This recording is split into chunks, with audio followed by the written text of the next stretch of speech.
shows up right there, spawns in Gotham for no apparent reason. Oh God! And so Tim Drake is finding clues, and he's to try to figure out who this new Batman is. So he's trying to hunt him down, and then there's Dick Grayson is working out his frustrations and anger, and then Alfred comes in, and they have like a little bow staff fight, and Alfred beats Nightwing within 4 panels, knocks it out of his hands. Alfred's a badass. He is. Yeah, Nightwing kind of like being a real big pussy in this issue. Sorry, but he is, and I really like Nightwing.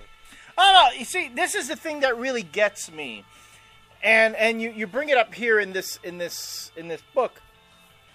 It appears that every time Nightwing is on his own, it's always he has to battle out of the Batman's shadow. He has to be his own man.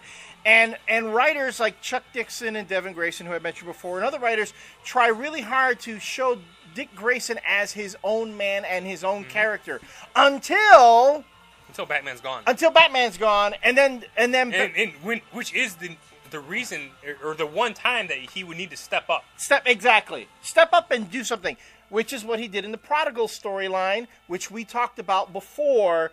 This is just it seems like it's revisiting that again, where, But this is just 100 times more terrible so far, and we've only gotten through half the issue. And the other thing too is, I mean, I know everybody in Gotham thinks Batman is dead, but the readers know Batman isn't dead. Right. So it's like it doesn't matter who takes over. Yeah. And within a year, guess what? Batman's going to want to be Batman. He's going to be Batman again, exactly. So Tim Drake puts on the Batman costume, and now he's flying around. And Tim Drake is Batman?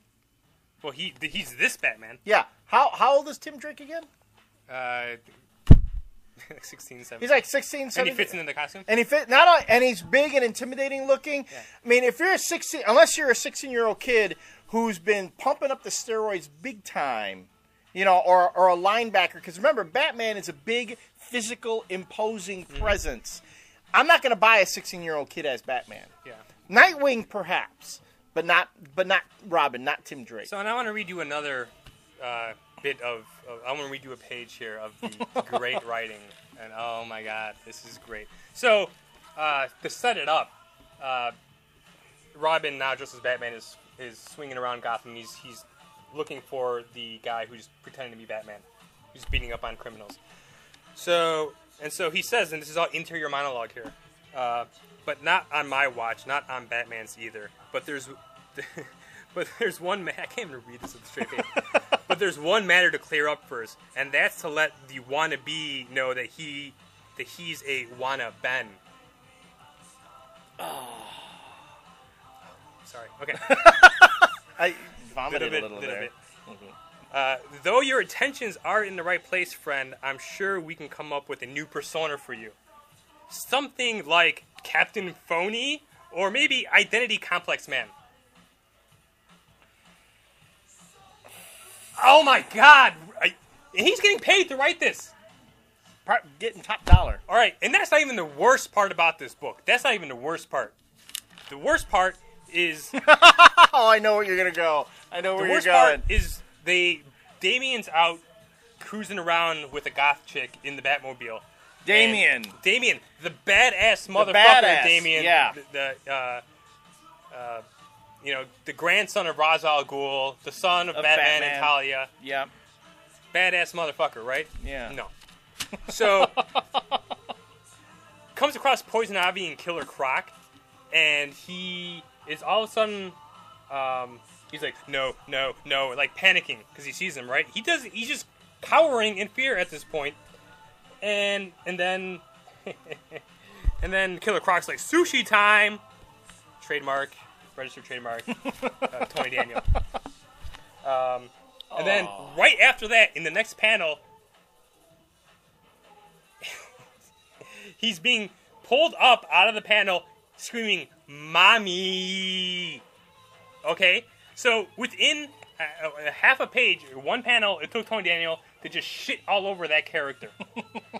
Okay? Who's supposed to be a badass and just made him into a whiny fucking brat. Yeah. Wow. Okay? Yeah. And now, here's the thing. This fucker worked with Grant Morrison on Batman. Mm-hmm. He should know what all these guys sound like. Mm-hmm. He should he should know those voices by now. Wow.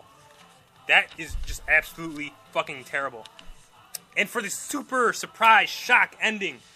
So, which totally took me by surprise because I never thought I would see something like this. Because it's absolutely fucking crazy. So, Batman is totally against guns because his parents were killed with a gun. So Batman has a hard stance not to use guns ever. He hates them. Except if you want to write in a really shitty story arc called Final Crisis and you want to end it with something really like, oh my god, Batman's going to shoot Darkseid. But we're not going to get into that again. Although, and back in the Bob Kane days, Batman did use guns, But then there's a crazy Batman with 2 guns, and he's jumping at the audience, and he's shooting guns, and you're like, oh my god, Batman using a gun. That's so fucking cool and crazy. I can't believe it. And I love how the shells are just flying out at you, too. Although shells don't go forward when you're being shot. They go down. They don't come flying at you. The spent shells in a gun aren't going to go... Right, they're not going to... Unless the guy's falling backwards. Which I don't think is so, because it looks like he's jumping towards them. And is he falling down? Like, is he coming down at us, and that's why the shells are coming down Elliot, at us? This is Tony Daniel. But why should physics have anything to do when you're going to because I was going to say the rate of falling objects says that those shells should not be any falling. That's a physical impossibility. What's happening in that page? So, yeah, that's my sort of review, and I know some of you guys might really like this book, but I'm sorry.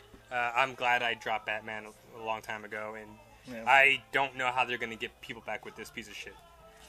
But the best part... best part is the last page with the Frank Quietly preview page of Batman and Robin. Yeah. Oh, Frank awesome. Quietly and Grant Morrison on Batman and Robin should rock. And I'm totally into that. But, man, I think Batman fans...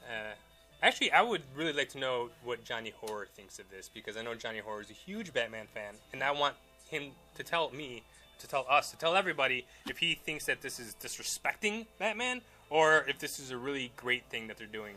And there's only one man to blame for this. Well, there's 2 men to blame. Tony Daniel and Dan DiDio. And I'm sorry, but this is probably one of the worst things I've read in a long time. I'd be curious to see what the sales on it are. It's a Batman book. It's another event. It's the Batman event of the. But it's so bland and mediocre that all the mainstream comic book fans are gonna love it. Like all the Avengers books. So it'll probably do really well. I bet you it'll be in the top 10. Maybe. Batman does do it pretty well. Well, yeah, because you know what? This will be in the top 10 because Batman and Detective have been in the top 10 for months now, leading up to this, and I'm sure this is going to sell better than those books have been selling. So, maybe top 3. Shame on you people for making this book be in the top 3. Really? Don't. And yeah, that wasn't one of my better reviews, but I mean, I'm not even passionate about this at all. I can't even be really angry, really angry, because it's just so awful. What more is there to say? The characters aren't acting like characters like they should be, like they've been written for years, and it takes one fucking guy to just shit all over everything and make you not give a crap about anything anymore. And also, going back to Lazy Storytelling 101, what does Brian Michael Bendis and Jeff Loeb do in every fucking story, because just to hide the fact that they're awful writers? You throw in a bunch of characters. The more characters you have in a story, the less you really have to write about each character. Yeah, the less characterization. And it just makes up for the fact that you're an awful wriiter. Yeah. Because everyone's because people aren't going to care. It's like, oh my god, there's 10 heroes and 50 villains in here all going on in one storyline. A lot of people just on the surface can be like, well, that's pretty cool. But when you get down to the actual dialogue and the writing that you have to do, you almost don't have to do anything. Yeah, you have a point there. That's why, team books are really hard to write. Because doing characterization in a team book is really hard, and these kinds of events are really hard to write too. You have to be an exceptional writer to do it. And again, you should just be a writer in general. Be a writer. All right, folks. That was really long. That was a long one. That's okay, but you feel better now? You purged? I guess. I don't know. It still annoys me that this book is out, but luckily Tony Daniel killed my interest in Batman 3 months ago, so ouch. It's already dead. I don't care anymore. Very just apathetic toward the whole Batman universe right now. All right, we'll end this review on that note, and we hope we see you in the next.